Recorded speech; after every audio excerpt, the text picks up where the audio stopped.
America संग्राम को देखते हैं, इसमें देखते हैं क्या कारण थे उसके, आज हम उसके परिणाम देखने वाले हैं। चलिए आते हैं। इसके पहला परिणाम अमेरिका पर देखा गया। अमेरिका पर प्रभाव, क्या क्या प्रभाव पड़ा?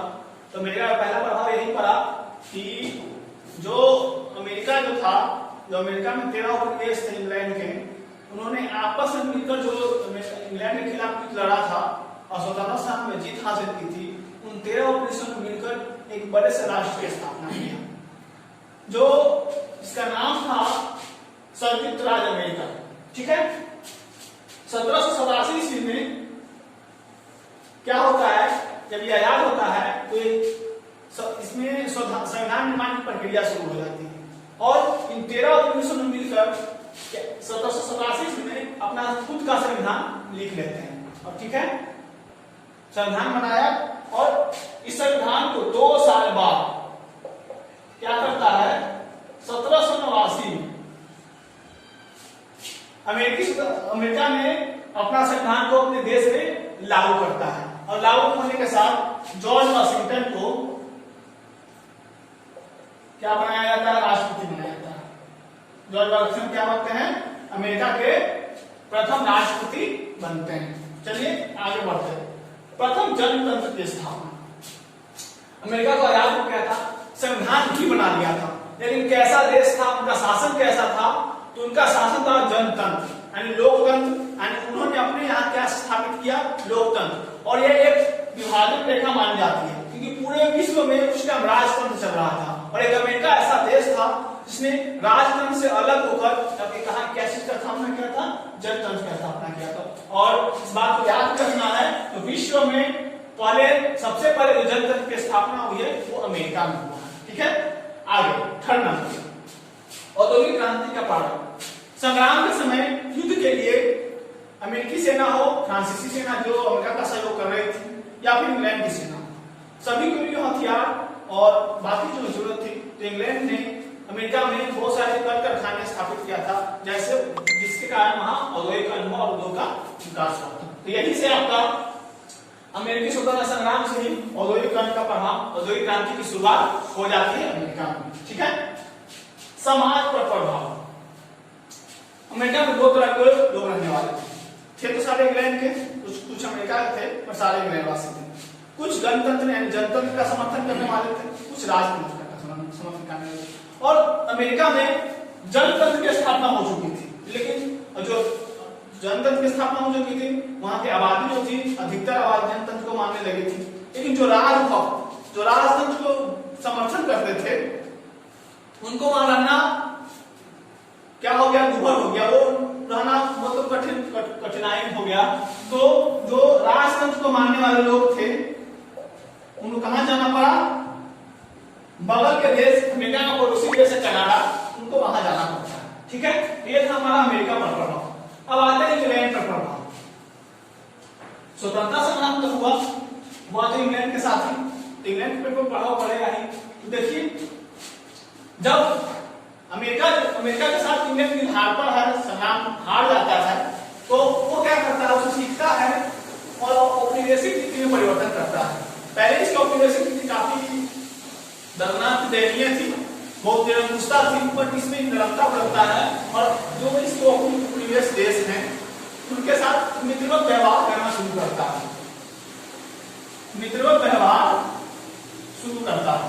यानी कहने का मतलब कहता है हम मिलजुल कर रहेंगे, शासन वही करेगा बट मिलजुल कर रहेगा, आपकी भी कुछ बातों को मान लेंगे, आप भी हमारी कुछ बातों को मान लेंगे। इस प्रकार से दोनों आपस में मिलकर, और इंग्लैंड ने क्या किया, अपना परिवर्तन कर लिया। दूसरी बात, जॉर्ज तृतीय का व्यक्तिगत शासन की समाप्ति।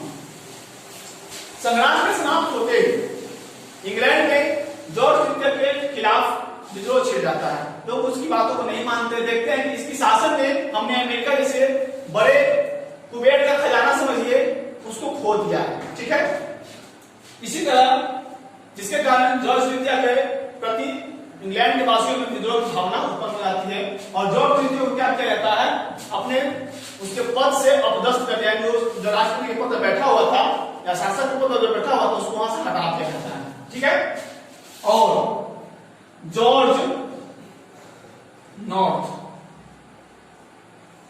ये क्या था, प्रधानमंत्री था वहां का,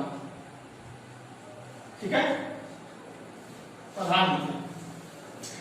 इसको क्या कर दिया जाता है, इसको भी इस्तीफा अपना देना पड़ता है, क्योंकि मेन शासक में इस्तीफा हट गया है, इसको इस्तीफा देना पड़ता है, ठीक है। और इसके स्थान पर छोटा पीठ नामक व्यक्ति है जिसको प्रधानमंत्री नियुक्त किया जाता है।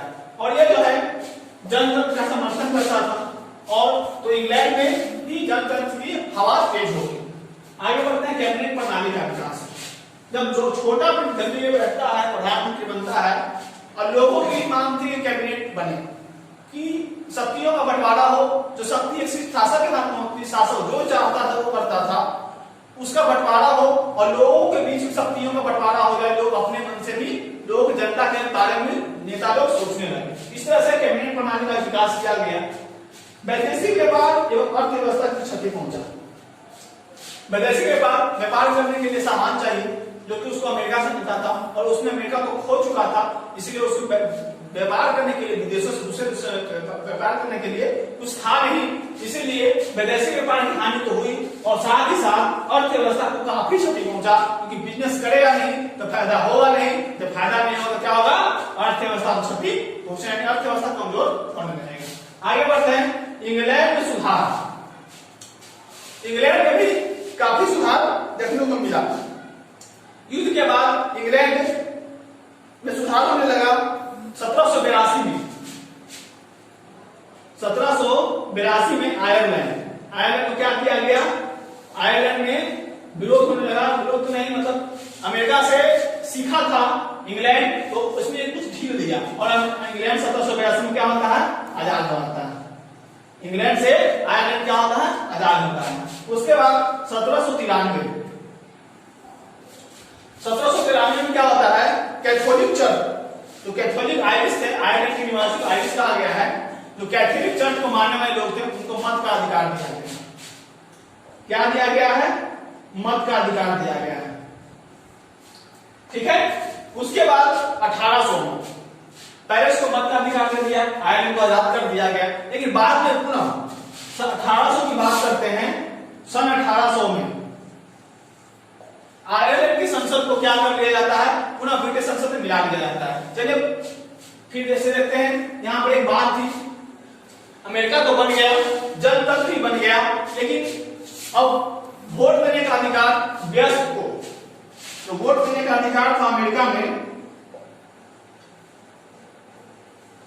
वो तो वोट देने का अधिकार था वयस्क और महिला, दोनों में से किसी को नहीं दिया गया। देखा, बोला गया कि ना इसमें वयस्क मताधिकार कर सकते हैं और नहीं महिला वोट दे सकती है। जब ना वयस्क मत करेगा ना महिला मत करेगा तो वोट देने का अधिकार संपत्ति वाले लोगों को, जो जिनके पास काफी संपत्ति थी, उनको वोट देने का अधिकार दे दिया गया। चलिए आते हैं, देखते हैं अब फ्रांस पर प्रभाव। तो फ्रांस पर क्या प्रभाव पड़ा, आपको पता होगा कि अमेरिकी स्वतंत्रता संग्राम में फ्रांसीसी सैनिकों ने अमेरिका का सहयोग किया था, ठीक है। अमेरिका का सहयोग किया था इसलिए जनतंत्र की स्थापना के लिए, ठीक है। और 7 वर्षीय युद्ध आपका चला है, ये आपका युद्ध 1756 से 1763 यानी 7 साल तक चला है। युद्ध हुआ था इंग्लैंड और फ्रांस के बीच में, इंग्लैंड और फ्रांस। युद्ध काफी महत्वपूर्ण था इंग्लैंड और फ्रांस के लिए, क्योंकि इसमें फ्रांस की बुरी तरह पराजय हो गया था और इंग्लैंड जीत गया, और फ्रांस में क्या हो गई थी, वही उपनिवेश की स्थापना हुई थी, ठीक है। तो इसी युद्ध का बदला लेने के लिए, 7 वर्षीय युद्ध का बदला लेने के लिए फ्रांस ने अमेरिका का सहयोग किया था। जिस तरह अमेरिका ने हमें पराजित किया है, उसी तरह हम भी इंग्लैंड ने जिस तरह हमें फ्रांस को पराजित किया है, फ्रांस ने सोचा हम भी अमेरिका का सहयोग करेंगे और इंग्लैंड को परास्त करेंगे। तो ये तो कर दिया, ठीक है। जब फ्रांसीसी सैनिक अमेरिका से अपने देश वापस लौटे, तो उनको एक बात का अनुभूति हुआ कि हम जिस बात के लिए अमेरिका लड़ने गए थे, जनतंत्र की स्थापना के लिए, हमारे पास इस चीज की कमी है, इस कमी को क्या पूरा किया जाना चाहिए। और इस कमी को पूरी करने के लिए फ्रांसीसियों ने क्या किया, फ्रांसीसी क्रांति शुरू कर दी। क्या किया, फ्रांसीसी क्रांति शुरू किया। कब ये आपका शुरू हुआ था, 1789। किसकी क्यों हुआ था, जनतंत्र की स्थापना के लिए फ्रांसीसी क्रांति स्टार्ट हुआ था। आगे बढ़ते हैं भारत का प्रभाव।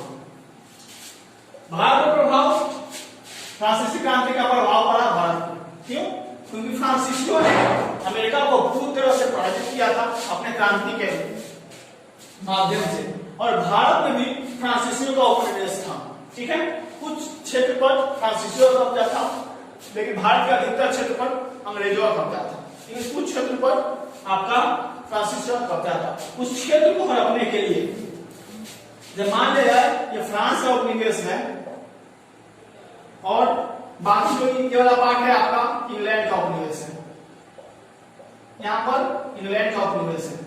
अब इंग्लैंड को एक डर बन गया कि एक जगह तो हमको ये अमेरिका में टक्कर दे दिया, दूसरी बात फ्रांस में हमको टक्कर दे दिया, हो ना हमको भारत भर में हमको टक्कर दे दे साथ में मिलकर, दूसरे देशों के साथ मिलकर। तो इसने इसी डर के कारण इसने क्या किया, इसके साथ युद्ध कर दिया। और उस युद्ध का नाम था आंग्ल फ्रांस युद्ध, जो भारत में हुआ था। आंग्ल फ्रांस युद्ध हुआ और इसमें क्या हो गया, तो आंग्ल का मतलब है आपका अंग्रेज, अंग्रेज का मतलब इंग्लैंड वासी, ठीक है, जो ब्रिटिश थे वो। इन दोनों में जो युद्ध हुआ, इसमें क्या होता है, अंग्रेज जीत जाते हैं और फ्रांसीसी हार जाते हैं, और फ्रांसीसी को अपना उपनिवेश छोड़ना पड़ता है और अपने देश वापस लौटना पड़ता है। ठीक है, ये तो बात थी भारत का प्रभाव। अन्य देशों पर प्रभाव, अन्य देशों पर भी इसका सकारात्मक प्रभाव पड़ा। ब्रिटिश की जो उपनिवेशिक नीति था उसमें परिवर्तन आया, जैसे कि कनाडा में इसका एक उपनिवेश था, तो कनाडा पर क्या हो गया, जो बहुत सारे प्रतिबंध लगाए हुए था उस प्रतिबंध को हटाया। कनाडा में जो धर्म के लोग रहते थे उनको धार्मिक मान्यता मिला। फ्रांस की जो कानून उस पर चलता था, फ्रांसीसी कानूनों को उनको भी मान्यता दे दिया। फिर से ऑस्ट्रेलिया, जो आपका ऑस्ट्रेलिया था, ये भी उसका उपनिवेश था। कहने का मतलब यही है कि अंग्रेजों का प्रभाव पूरे विश्व पर था। विश्व के अधिकतर देशों पर अंग्रेज अपना शासन चला रहे थे। ठीक है, उसमें एक ऑस्ट्रेलिया भी था। और इसके बाद ऑस्ट्रेलिया के विकास के बारे में भी सोचा गया। ठीक है, और आगे चलकर ऑस्ट्रेलिया में संघर्ष हुआ और ऑस्ट्रेलिया भी आजाद हो गया। चलिए देखते हैं हम लोग अमेरिका पर औद्योगिकरण का प्रभाव। पहले हम लोग देखा तो औद्योगिकरण क्या होता है, किसी देश या किसी क्षेत्र में उद्योग का विकास करना, विस्तार करना, उसका औद्योगिकरण कहलाता है। ठीक है, किसी भी क्षेत्र में अगर ज्यादा मात्रा में उद्योग लगाया जाए, उसका विस्तार किया जाए, तो उस एरिया को क्या कहेंगे, औद्योगिकरण उसका किया गया है। ठीक है, आगे बढ़ते हैं। अमेरिका पर इससे क्या प्रभाव पड़ता है, तो अमेरिका पर काफी महत्वपूर्ण प्रभाव पड़ा है। जैसे देखिएगा, पहले संग्राम के पहले भी और संग्राम के बाद भी इसका प्रभाव काफी था। संग्राम के पहले था जो औद्योगिकरण हुआ था, जैसे इंग्लैंड में हुआ था। ठीक है, अमेरिका में तो हुआ नहीं था, क्योंकि जो औपनिवेशिक था वो अपने औपनिवेशिक देशों का विकास नहीं करता था, इसलिए औद्योगिकरण हुआ था, इंग्लैंड में हुआ था। ठीक है, औद्योगिकरण हुआ, उद्योग की स्थापना हुआ। अब उद्योग की स्थापना हो गई तो उद्योग में जो सामान बनेंगे और उद्योग को चलाने के लिए किस चीज की जरूरत पड़ेगी, कच्चे माल की। कच्चे माल की आवश्यकता है, और कच्चा माल वो क्या करते थे, औपनिवेशिक देशों से प्राप्त करते थे, जो उनका उपनिवेश था उससे प्राप्त करते थे, जो कि अमेरिका सबसे महत्वपूर्ण था इंग्लैंड के लिए।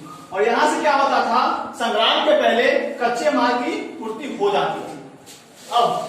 अब संग्राम के बाद और संग्राम के समय औद्योगिकरण काफी प्रभाव पड़ा। युद्ध के समय, अब युद्ध चल रहा था, तो युद्ध के टाइम पर हथियार, खाने पीने की चीजें, पहनने के वस्त्र और बहुत सारी चीजों की आवश्यकता पड़ी, जो तत्काल उपलब्ध कराने के लिए इन्हीं उद्योगों ने बहुत बड़ा सहायक हुआ था। अब बात करते हैं संग्राम के बाद। संग्राम के बाद क्या हुआ, संग्राम के समय अमेरिका का औद्योगिकरण हुआ, बहुत सारे उद्योग लगाए गए। इंग्लैंड ने अपने फायदे के लिए उद्योग लगाया कि हमको कम समय में अच्छे हथियार उपलब्ध हो जाएंगे और सैनिकों को भी काफी सहूलियत होगा, इसके लिए उद्योग की स्थापना किया। ठीक है, अब ये उद्योग तो सब स्थापित कर दिया, लेकिन संग्राम हो गया खत्म, इंग्लैंड की उधार हो गया। तो क्या इस उद्योग को उठा कर तो ले नहीं जाएंगे, ठीक है, तो ये उद्योग रह गए और इन उद्योगों का फायदा किनको मिलने लगा, अमेरिका वासियों को मिलने लगा। और अमेरिका वासियों ने क्या किया, इनको और विस्तार करने लगा, जो कि शुरुआत में तो इसकी गति जो थी, प्रारंभ में इनकी गति काफी धीमी थी, गति जो थी वो धीमा था, ठीक है। लेकिन बात आती है 19वीं सदी की, जब 19वीं सदी आता है तो इसी गति में काफी तेजी हो जाता है, ठीक है। और औद्योगिकरण का प्रभाव कृषि पे ही पड़ता है, ठीक है। औद्योगिकरण हुआ, उद्योग लगे, तो उनके कच्चे माल की आवश्यकता खेतों से पूर्ति होती है और कृषि से, तो कृषि का भी विकास किया गया कच्चे माल की आपूर्ति के लिए, ठीक है। और 19वीं सदी में क्या हुआ, ये काफी प्रगतिशील हो गया। तो बाद में लास्ट में क्या होता है, अमेरिका काफी तरक्की करता है और आज भी अमेरिका का प्रभाव पूरे विश्व पर है। आगे बढ़ते हैं हम लोग, इसका महत्व काफी है हमारे देश के लिए भी और विश्व के अन्य देशों के लिए। जैसे भारत में संग्राम हुआ है, भारत का स्वतंत्रता संग्राम हुआ, तो ये भी अमेरिकी के स्वतंत्रता संग्राम से प्रेरित था। उसके बाद फ्रांस में हुआ है फ्रांस की क्रांति, यह भी इसी से प्रेरित था। तो अमेरिकी स्वतंत्रता संग्राम पूरे विश्व के लिए काफी महत्वपूर्ण रहा है, ठीक है। तो मिलते हैं अगले वीडियो में, नए वीडियो के साथ, तब तक धन्यवाद।